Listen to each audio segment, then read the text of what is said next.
Bismillahirrahmanirrahim. Alhamdulillahirrabbilalamin. Wassalatu wassalamu ala nabiyyillahil karim wa ala alihi wa sahabatihi ajma'in. Allahumma ghafir lana dhunubana wa dhunuba walidina wa dhunuba syuyukhina wa dhunuba jami'il mu'minin. Allahumma syrah lana sururana wa yassir lana umurana wa hlul 'uqdatam min lisani yafqahu qawli. Baik, yaqulul muallif al-imam Abu Suja rahimahullahu rahmatan wasi'ah wa nafa'anallahu bi ulumihi wa ulumi syuhina fid dharain amin. Wa salasu nawafila muakkadatin salatul laili wa salatul duha wa salatul tarawih.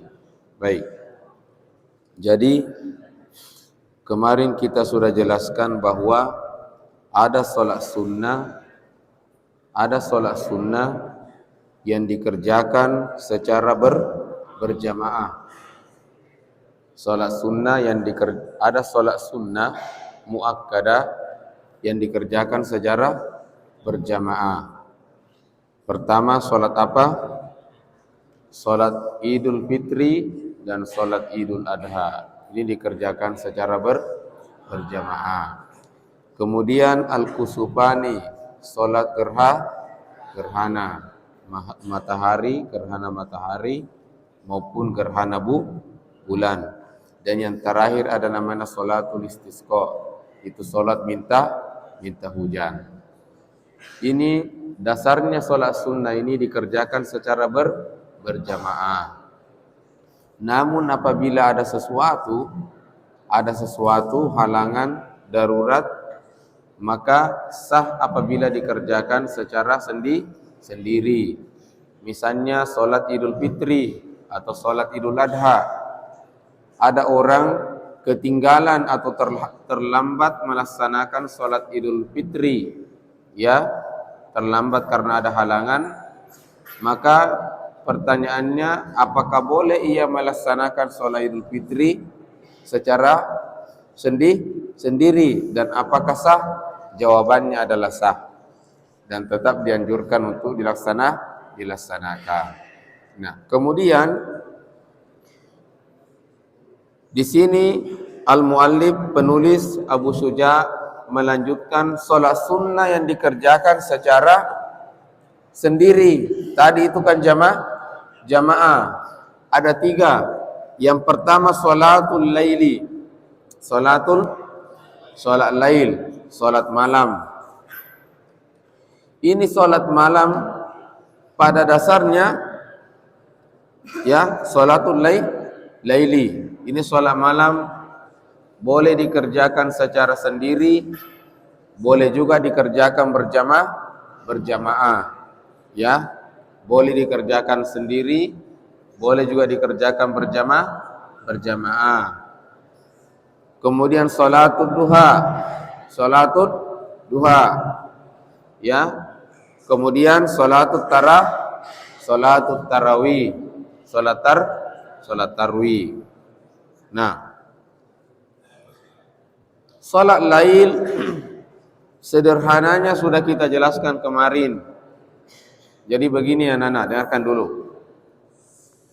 Setelah kalian salat Isya, kita berzikir toh. Ilahi Rabbana anta maulana subhanallah, zikir. Alhamdulillah, Allahu Akbar. Kemudian la ilaha illallah wahdahu la syarikalah, lahul mulku wa lahul hamdu yuhyi wa yumitu wa huwa ala kulli syai'in qadir. Cukup 100.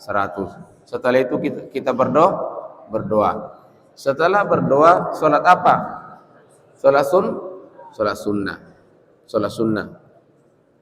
Nah, setelah solat sunnah, kalau kita paling malas sekali misalnya solat, artinya tidak mungkin kita bangun solat malam, maka cukup ambil witir satu rakaat. Witir satu rakaat. Ketika kita solat witir satu rakaat, itu kita sudah solat malam. Itu kita sudah solat malam. Terhitung sudah Anda solat malam. cuma sholat malamnya di awal waktu, dan dia mengambil jumlah rakaat paling minimal dan paling kecil, tapi itu bagian daripada sholat malam. Paham? Jadi sangat dengan seperti ini kita tidak ada alasan untuk tidak sholat malam. Paham? Saya sendiri alhamdulillah sudah lama ini amalkan setelah saya tahu. Jadi setelah sholat isya berzikir, doa, setelah doa langsung ambil posisi. Apa yang dikerjakan Ustaz? Sholat 2 rakaat. Sholat sunnah setelah sholat isya 2 rakaat. Assalamualaikum warahmatullahi wabarakatuh. Assalamualaikum warahmatullahi wabarakatuh. Setelah itu berdiri 1 rakaat. Jadi 1 rakaat. Dengan sholat witir 1 rakaat, saya telah melaksanakan sholat malam. Antum, tapi itulah jumlah rakaat yang paling minimal. Ya, karena itu sebenarnya sholat witir dia adalah penutup dan pelengkap dari semua sholat yang dikerjakan dari siang dan malam hari. Makanya itu kan ada dalam mazhab Abu Hanifah itu sholat witir hukumnya wajib. Apa hukumnya? Wajib. Ya. Nanti kalau kalian misalnya ke India, ke Pakistan, negara-negara yang mengamalkan mazhab Imam Abu Hanifah, itu pasti setelah sholat 2 rakaat langsung mereka berdiri sholat witir. Paham? Sholat witir. Ya. Dia adalah penutup dari semua sholat. Dan sholat witir bisa diambil 1 rakaat. Sehingga itulah kita termasuk orang paling malas kalau tidak mengambil sholat witir. Nah, bagaimana kalian? Jangan sholat witir, sholat sunnah saja kita sudah teriak-teriak. Mana mungkin ada yang mau sholat sunnah kecuali ada 1, 2, 3 orang. Ya, paham? Nah, biasakan sholat sunnah.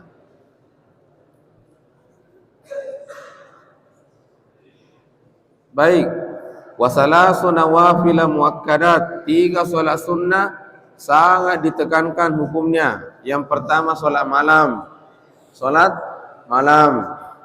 Ustaz, saya tidak bisa bangun sholat malam, saya begadang. Sudah dikasih tadi solusi. Setelah sholat isya ambil 2 rakaat sholat sunnah. Setelah itu berdiri 1 rakaat. Berarti kamu sudah sholat malam. Paham? Nah itu. Yang kedua sholat duha. Sholat duha ini pembuka rezeki. Pembuka rezeki. Ya, pembuka rezeki.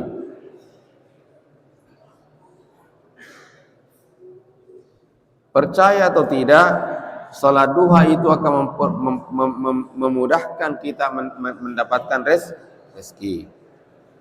Ya. Jadi jangan kira Ustaz saya ini sudah S2, S3, gampang dapat pekerjaan. Tidak begitu.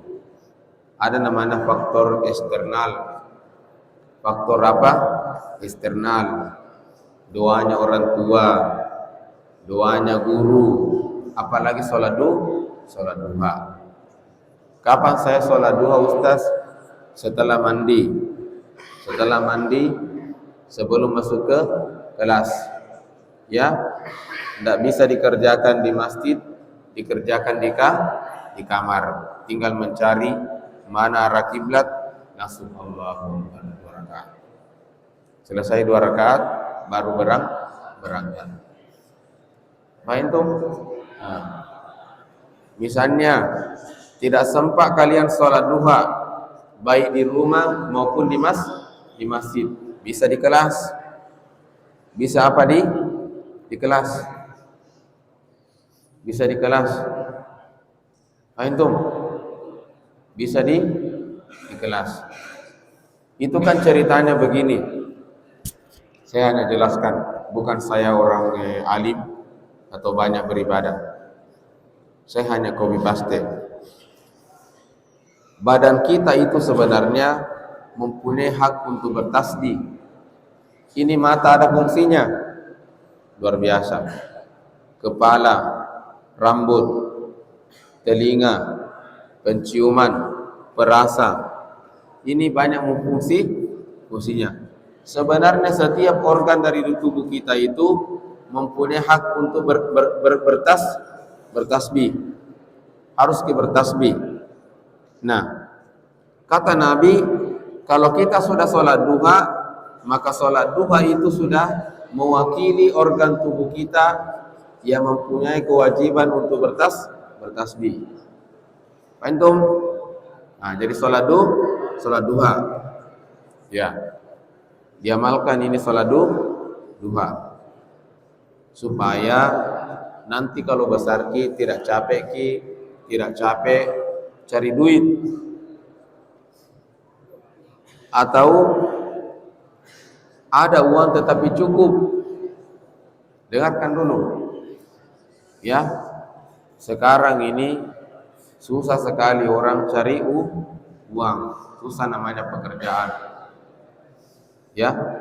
Susah sekali pekerjaan. Hari apa itu saya dari luar. Di Nipa-Nipa, di samping kolam Nipa-Nipa, saya lewati seorang anak muda seperti umur kalian. Dia standar motornya, tawarnya standar. Dia parkir motornya di pinggir jalan sambil menundukkan kepalanya seperti menangis. Kenapa dia menangis? Mungkin sudah tidak ada uangnya, motornya sudah mogok. Motornya sudah mogok. Umur seperti kalian sambil menangis. Paham ya? Paham? Nah, kita amalkan. Semoga dengan sholat sunnah ini rezeki kita dibukakan oleh Allah Subhanahu wa Ta'ala. Satu. Kedua, ada kadang orang banyak gajinya, tetapi tidak pernah cukup.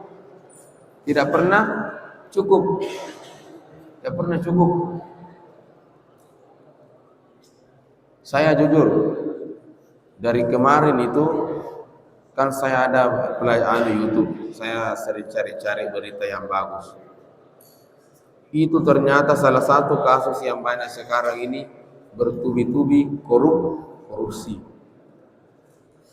Ya, bertubi-tubi terbongkar semua orang yang korupsi itu. Ya. Masih ingat perusahaan tekstil yang baru-baru tutup. Yang apa namanya? PHK hampir 1.000 karyawannya. Ya, perusahaan apa namanya? Xerox atau apa? Saya lupa. Intinya perusahaan kain tekstil. Yang berkumpul semua karyawannya sampai 1.000 baru dia kasih kata-kata. Ternyata itu bosnya yang juga kelihatan memberikan kata-kata perpisahan itu kemarin ditangkap. Korupsi. Ya. Jadi dibalik kata-kata indahnya dia ternyata banyak selewengkan uang itu. Nah, kalau mau dipikir-pikir, perusahaan besar, gaji besar, kenapa lagi korupsi? Kenapa coba? Karena tidak merasa cukup dengan apa yang dia miliki. Itulah salah satu juga fungsinya sholat duha. Supaya apa yang kita miliki, alhamdulillah banyak perasaan. Paham tum? Ya, sholat duha. Wa sholatud duha wa sholatut tarawih, sholat tarawih.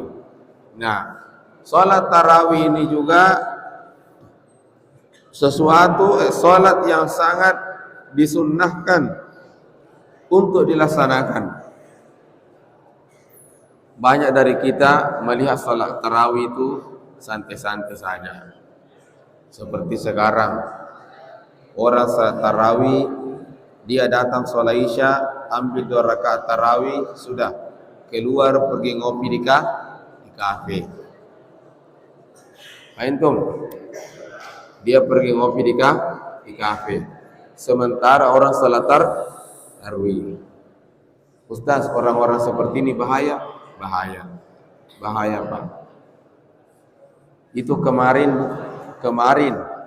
Ustaz Hasballah baca hadis, ya, dia bilang ta'arraf 'alallahi fir rakhai ya'rifka fisyiddah. Saya masih ingat karena saya hadir. Tahu nggak artinya ta'arraf 'alallahi fir rakhai ya'rifka fisyiddah? Itu maknanya dalam pesan. Maknanya begini, tiap dari kita pasti akan dapat cobaan. Tiap dari kalian semuanya, semua yang di dalam masjid ini, termasuk saya sendiri, akan dapatkan cobaan dari Allah Subhanahu wa Ta'ala. Dikala itu tidak ada orang yang mampu membantumu. Nah, kata Rasulullah, ini fungsinya dikala kita sehat walafiat, jangan kau terlalu senang, tetapi ingat-ingat Allah. Termasuk ketika tadi orang salat tarawih, jangan kira saya alhamdulillah enak-enak saja, uang ada, saya sehat walafiat beserta keluarga, makanya leha-leha orang salat tarawih, dia tidak salat tarawih, atau dia salat tarawih tetapi sepotong-sepotong saja. Sehingga biasanya orang-orang ini ketika dikena musibah oleh Allah Subhanahu wa Ta'ala langsung cut,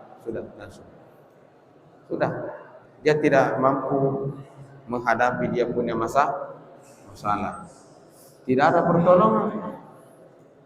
Itu maksudnya. Jadi ketika kita sehat walafiat, kayak kalian ini tenang-tenang, ta'arraf 'alallahi fir rakha, isi dengan ibadah. Jangan kau malas sekali beribadah. Kalian saya lihat malas sekali sholat sunnah. Sholat wajib saja main-main cerita-cerita. Ya, dia selalu anggap dirinya, saya baik-baik saja. Setelah dari imam langsung saya sini. Itu pikiranmu. Pada kenyataannya nanti merasa. Antum, yang benar itu sisipkan doa, ya, serius beribadah dan banyak berdoa. Ya Allah, mudahkan saya sekolah. Mudahkan saya sekolah. Ya Allah, mudahkan saya mendapatkan pekerjaan. Karena ada banyak orang selesai S1 2-nya dari Pulau Jawa misalnya, bahkan mungkin dari luar negeri, tapi susahnya minta ampun cari pekerjaan. Itu antum. Baik. Salatut tarawih. Sekarang kita masuk wa syara'itu salati as-shalah qabla ad-dukhuli fiha khamsatu asya'. Nah, selanjutnya Abu Syuja,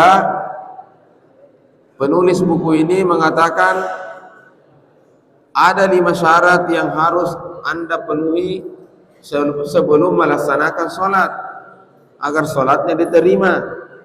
Yang pertama, taharatul a'da'i minal hadasi wan najas. Taharatul a'da'i minal hadasi wan najas.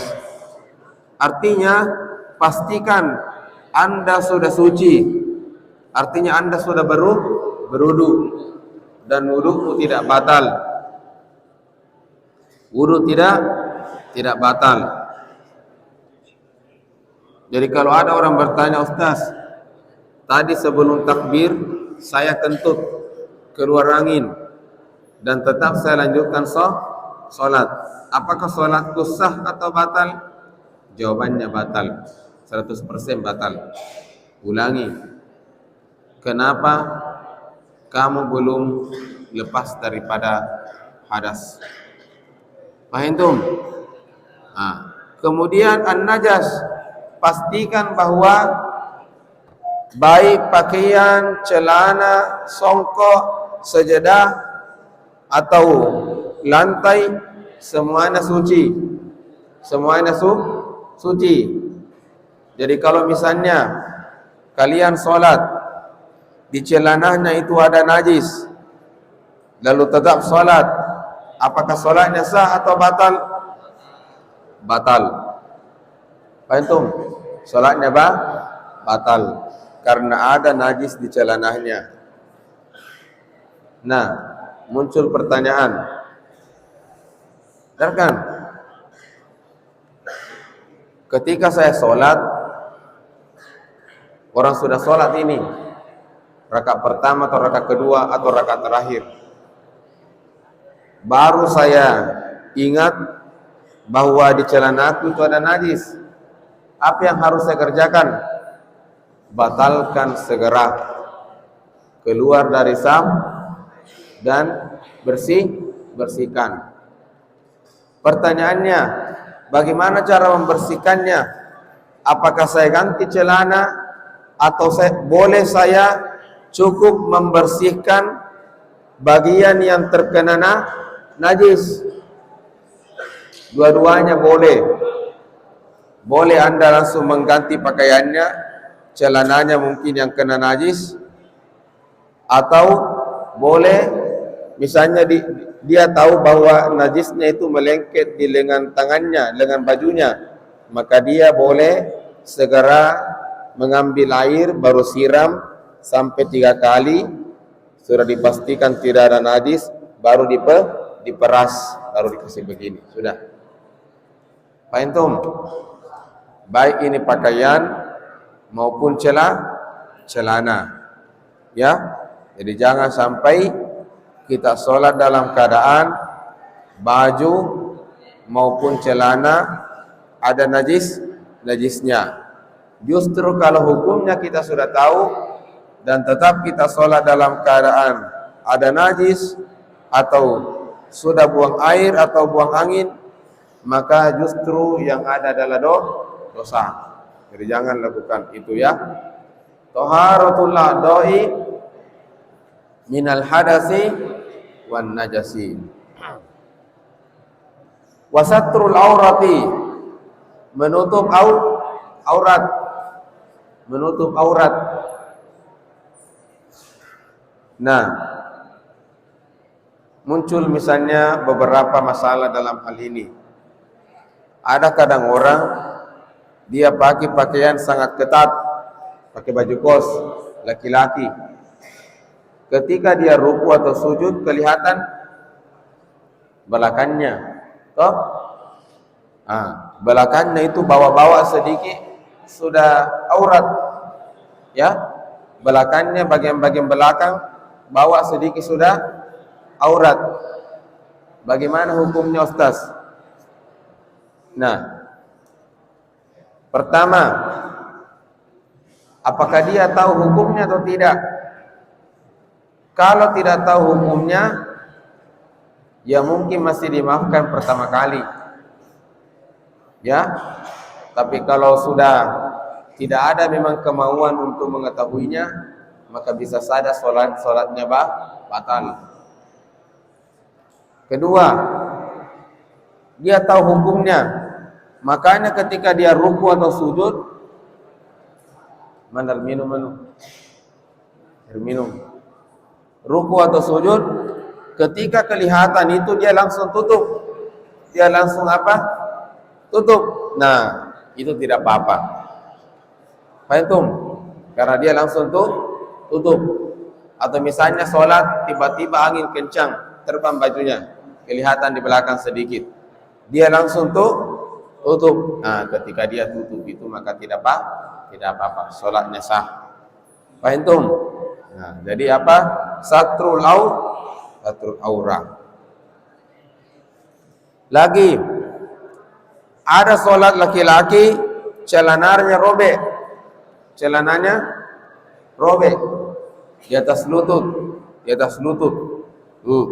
atau sengaja memang robek, biasa orang sakit, ya. Nah, bagaimana hukum sholatnya?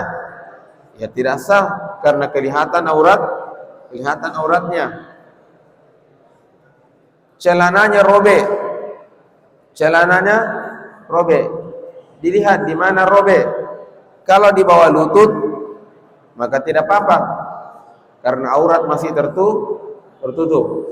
Tapi kalau robeknya di atas lutut, apalagi bagian atas sedikit, ya, maka sholatnya batal karena kelihatan auratnya. Paham?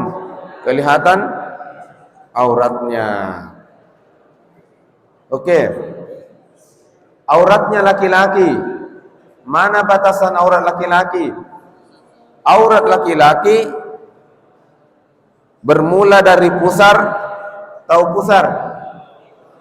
sampai lutut. Itulah auratnya laki-laki. Ya.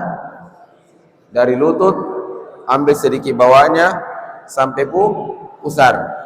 Dari atas pusar ke atas, dari bawah lutut ke bawah, itu bukan aurat. Paham? Berarti kalau begitu Ustaz, boleh orang tidak pakai baju sholat? Toh? Kan bukan jauh aurat.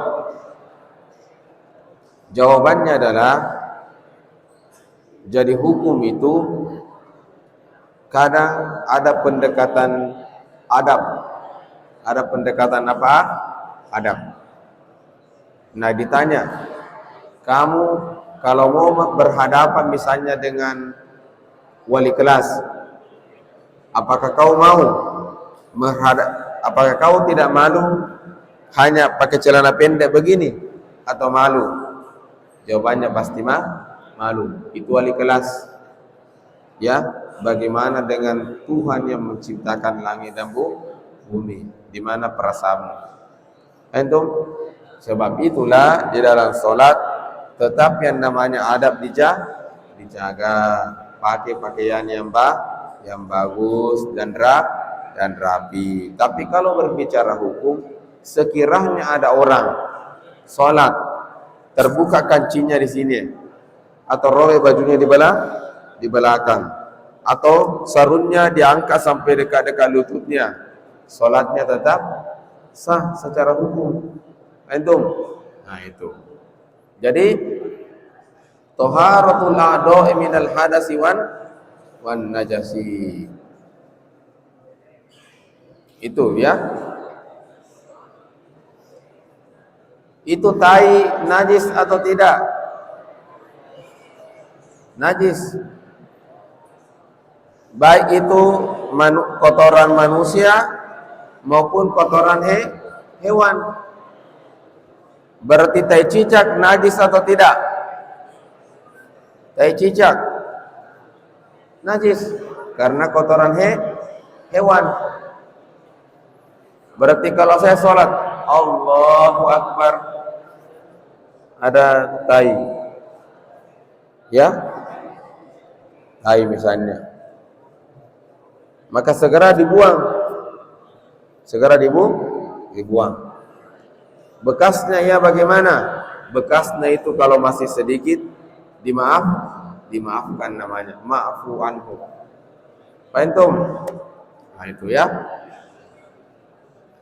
Wasatrul aurati bilibasin tahirin wal wuqufu ala makanin tahirin. Salat di tempat yang suci. Salat di tempat yang suci. Paham? Suci. Kemudian wal ilmu bidukhulil waqti. Waktu sudah masuk. Memastikan bahwa waktu sholat sudah masuk. Itu penting. Ada misalnya orang sholat zuhur di jam 11. Jam 11 dia sholat zuhur. Bagaimana hukum sholatnya? Satu, sholatnya itu tidak terhitung sholat zuhur. Sholatnya tidak terhitung sholat zuhur. Terus apakah sholatnya itu tidak diterima oleh Allah dalam artian sia-sia? Jawabannya sholatnya tidak sia-sia, masuk kategori sholat sunnah. Tidak ada yang mubazir. Antum selama syarat-syarat dan rukun sholat terpenuhi, misalnya pakaiannya suci, ya, pakaiannya suci dan bersih dan seterusnya. Ya, jadi kalau ada orang sholat zuhur jam 11, sholat asar jam 2, sholat maghrib jam 5, maka sholatnya pertama tetap sah, tetapi tidak masuk sholat zuhur, asar atau maghrib. Dia masuk kategori sholat sunnah. Antum contoh lain, di sini saya sholat isya, saya imam.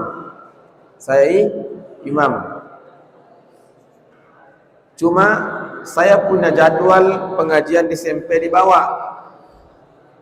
Di SMP di bawah terlambat orang sholat isya. Saya masuk masjid, orang masih sholat isya. Pertanyaannya, Ustaz, boleh saya ikut sholat isya? Boleh. Berarti sholat isya kedua kali, Ustaz? Tidak. Sholat isya saya yang terhitung di Masjid Nur Ihsan Kamil 1. Sholat isya saya di Nur Ihsan Kamil 2 itu terhitung sholat sunnah. Antum, jadi tidak ada mubazir. Contoh lain, terjadi perbedaan waktu sholat Idul Fitri. Ya, sholat Idul Fitri. NU hari Senin. Enggak, biasanya Muhammadiyah hari Senin. NU hari Selasa. IMIM hari Rabu. Misalnya, karena saya misalnya Muhammadiyah, saya sholat Idul Fitri hari Senin. Kebetulan saya imam. Antum? Ya. Imam, khatib, dapat amplop. Antum? Hari Selasa saya dipanggil kembali imam khatib. Jangan ditolak. Apakah boleh? Boleh. Bisa sholat Idul Fitri kedua kali? Tidak. Sholat Idul Fitri saya yang asli hari Senin. Sholat Idul Fitri hari Selasa itu sunnah. Karena jangankan sholat sunnah, sholat wajib boleh. Dan lebih afdal lagi. Antum terima? Tidak batal. Paham ya? Jadi al-ilmu bidukhuli waqti, masuknya waktu salat. Wastiqbalul qiblah, menghadap kiblat. Menghadap apa menghadap arah kiblat. Menghadap arah kiblat. Baik. Menghadap arah kiblat, tidak boleh orang main-main. Batal salat kalau tidak menghadap kiblat. Cuma kadang ada masalah. Anggap contoh di hotel, ada undangan dinner di hotel. Tiba waktu sholat isya, ada ruangan-ruangan kecil, kotak-kotak kecil. Tidak ada di situ petunjuk arah kiblat. Bagaimana bicaraan Ustaz? Saya mau sholat isya. Pertama-tama, jangan langsung. Yang harus anda kerjakan adalah keliling dulu, cari orang, tanya, Pak, Bu, di mana arah kiblat? Di mana arah kiblat? Maaf Pak, saya sendiri tidak pernah sholat di sini. Cari lagi orang, tidak ada orang sholat. Kebetulan itu hotelnya orang Kristen. Apa saya kerja? Ya, keluar dari bangunan. ya, cari masjid. Kalau tidak lihat masjid, ada, ya, bagaimanapun caramu. Jadi harus namanya berusaha terlebih dahulu. Paham? Tapi sekarang ini kan alhamdulillah tidak susah lagi mencari namanya menemukan arah kiblat. Jadi harus apa? Menghadap kiblat. Baik. Ada misalnya santri eksperimen. Santri apa ya? Eksperimen. Misalnya dia pas datang di pondok asar, dia sholat asar di kamar. Dia menghadap kiblatnya ke dapur. Ke dapur. Saya misalnya santri lama mengetahui bahwa ini anak kiblatnya salah. Apa yang saya kerjakan? Membalikkan badannya menuju arah kiblat. Antum, ya, kamu yang dibalikkan jangan melawan. Kalau dia melawan, hantam saja. Ya. Jadi mengarahkan badannya menuju arah kiblat. Antum? Nah itu. Oke, sebelum saya tutup, dengarkan. Saya mau tutup. Itu kalau sholat jamaah ke orang, tidak boleh berdiri sendiri. Misalnya toh, fulmi barisan. Dia datang terlambat, sholat sendiri. Sebenarnya secara hukum fikih, ini anak, dia tidak mendapatkan pahala sholat jamaah. Sholatnya sah, tetapi dia tidak mendapatkan pahala 25 derajat. Kenapa? Tidak ada orang temani di safnya. Terus apa solusinya? Solusinya adalah dia menari satu orang untuk membantu agar ada orang berdiri, dia temani agar terhitung sholat jamaah. Paham? Contoh, berdiri. Contoh, kau juga berdiri kok. Berdiri. Menghadap temannya. Cepat karena sudah mau masuk isya. Berdiri kok, baik. Lihat, saya terlambat datang sholat di masjid. Full semua sah. Apa saya kerja? Kalau saya sholat begini Allahu Akbar, maka itu saya tidak mendapatkan pahala sholat jamaah. Sholatku sah atau tidak sah? Sah saya sholat. Tapi saya tidak mendapatkan 25 derajat pahalanya orang sholat jamaah. Terus apa solusinya? Saya tepuklah pundaknya ini. Dan ini harus mengerti, saya disuruh keluar, mundur ini. Nah, dia mundur temani saya. Jadilah dua saf. Antum? Paham ya? Nah, ini yang saya tarik, jangan justru begini. Sebegini. Atau bilang, apakah? Tidak. Ini tidak tahu hukum fikih. Kalau dia tahu hukum fikih, maka dia akan relakan dirinya mundur agar temannya itu juga mendapatkan pahala sholat jamaah. Ya, silakan dulu.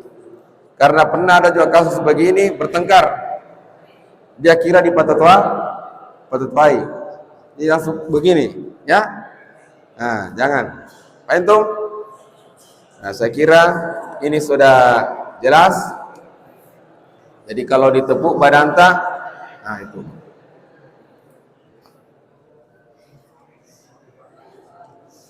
Paham ya? Nah, begitu.